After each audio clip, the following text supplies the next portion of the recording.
Hi, it's Chris Voss here from the ChrisVossShow.com, the Chris Voss Show! Oh my gosh, .com. Hey, look what we got today. We have the AT&T Samsung Galaxy Mega. Look at this monster phone. Oh my gosh, it's as big as my head. Well, almost.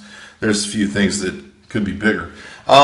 So anyway, what we're going to do is take a look at, my ego might be, at this phone, and we're going to review it. We're going to see how awesome it truly is. Then what we're going to do is compare it with a whole lot of other phones. So we're going to do some reviews on the cameras and some benchmarks and some photos and how the aspects and specs of this phone work out. So be sure to watch to the very end. Give us a like, subscribe to us so you can take and help us keep bringing you these wonderful phone reviews. Also, give some thanks to our good friends at AT&T.com with the fastest download upload speeds. Thanks to them for sharing the phones with us today so we can bring them to you. Let's take a look at what's in this phone.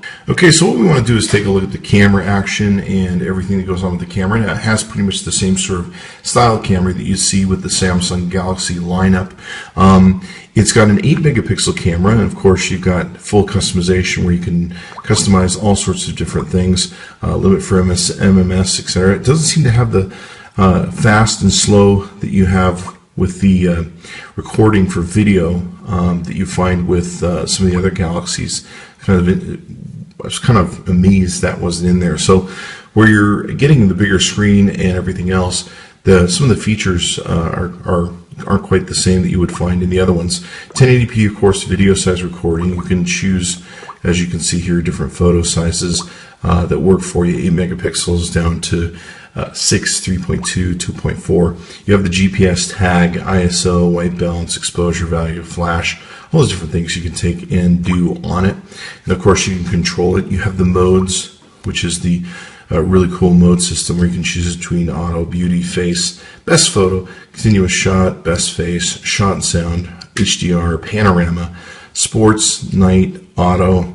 So you have those that you can take and choose from. You also have different tone textures that you can take and pull out, and by bringing those out, you can have those added to the tint of your picture, if you will.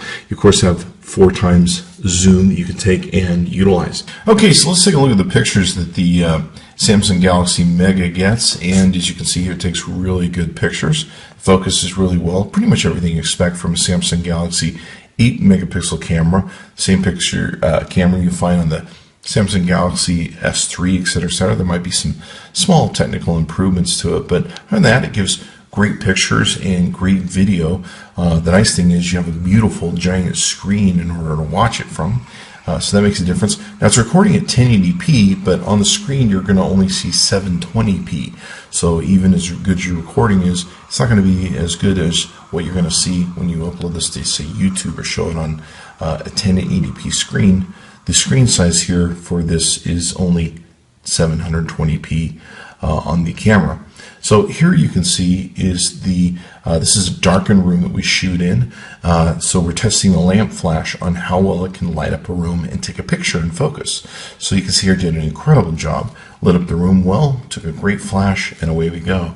Here you can see we're doing a video, and in this video we're in the same room, complete and utter darkness, and we're using the lamp flash to take and light up the room.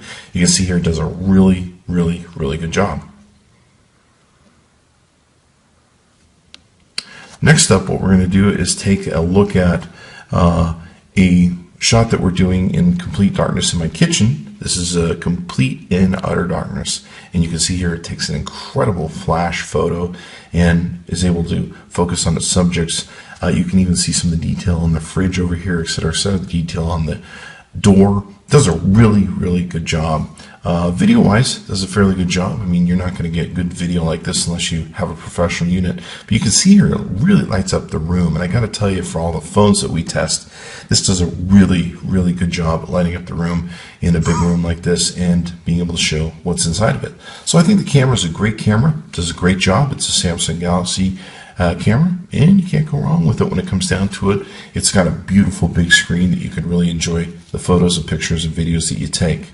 Here you can see the brightness test that we're taking and doing, and the screen test that we're doing, and you can see how how bright and vibrant the colors are for each of the major colors that you find in a screen. So you can see here we've got some beautiful divisions where everything plays out very nicely and just looks really great on the screen. It's a beautiful screen. It's 720p. It doesn't have, I believe, the 16.7 million color brightness. I could be wrong, but it wasn't on the specs. But it definitely is a beautiful screen. I definitely like the Note 3 screen better, but that's just my opinion. Of course, it's a 1080p screen, as is the Samsung Galaxy S4. But the Mega has got a big, beautiful screen and very good color recognition and definition. Okay, so here you can see we've got the Geekbench 3 results. It's kind of interesting. I don't think they've formatted it for the Samsung Galaxy Mega yet. It came in with a single core score of 615 and 1104 in the multi-core score, getting cut off there. And you can see some of the breakdowns as we page down through them. I normally don't worry about these scores, but you're welcome to pause them at any time, and you can see them at home. And also you can download the app. You can follow along at home, and you can see how your phone compares to some of the other stuff that's here. I think we're at the bottom here. So there you are. Now, this is the AnTuTu benchmark, and this is from Anatech, and they were the guys who discovered some of the cheating that was going on with the Galaxy Note 3. Now, we're not sure if there's any cheating going on with the Galaxy Mega, but what we're going to do is show you both of the apps that they have published. One is their normal app. You can see the ranges here and the scores here that they took and got on the Mega. And we're going to switch over to their X app, which they have that is supposed to be the X benchmark app that will take and identify cheating and all that sort of good stuff. We're going to go ahead and run that. You can see here, score pretty much came in 19,125. I think most of the cheating is on the Note 3, but we wanted to show you both those scores so you had access to them.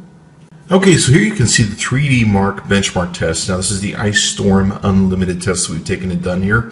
4542, and you can see some of the breakdowns of the scores, etc., etc.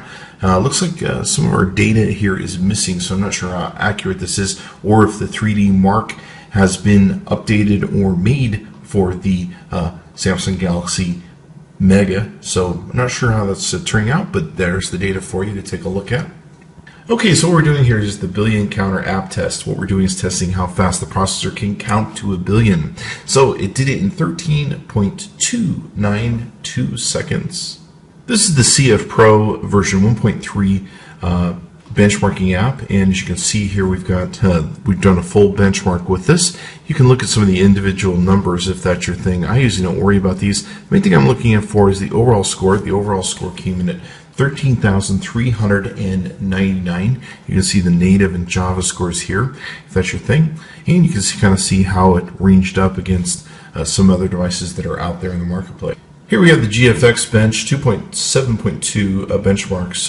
We have the off-screen for 346 frames at 6.2 frames per second, and the on-screen at 596 frames at 11 frames per second. Okay, so here we have the KFS benchmark results. This takes some measures of OpenGL. We came in with overall FPS 29.733. Here we have your SQL test. This is your RL benchmark SQL Lite performance test. What it does is measures different inserts, indexes, all that sort of good stuff. And you can see here our overall score came in at 19,751. Okay, so here we have the quadrant standard test on the benchmarking app, and the device came in at 8386 with a CPU rating of 18,796, memory 12,560, IO 7307, 2D 1,000, 3D 2267. Okay, so here we're using the Passmark Performance Test Mobile. Came in with a system score of 2581, CPU test came in at 6568. This test 4011, memory test 3021, 2D graphics test 2849, and 3D graphics test 803. Okay, and here we have the GPS test. What this does is it tests how well the device can find itself on the planet and how accurate it can come to finding itself near itself, if you will. Looks like the GPS is coming with 20 in view in use. It's with an accuracy of 112 feet. Not sure what's going on here or if the app is monitoring the device properly, but there's you have it for the test results there. And finally here we have our Velamo scores. So your Velamo score came in HTML5 at 1962 and 710 on your Metal score.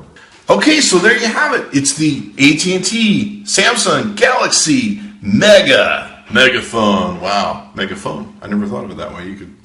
Anyway, check it out. These are good friends at AT&T.com. Fast download and upload speeds. Thanks to them for sharing the phones with us. Be sure to give us a like, subscribe to us on YouTube. We'll see you next time. Watch for us to do the versus comparison with this phone, with the iPhones, the HTCs, the LGs, all those different phones. We're going to be doing individual comparisons with all these and big, huge benchmarking comparisons with whole piles of the Samsung versus the iPhones and HTC phones. So stay tuned for that. No flicking.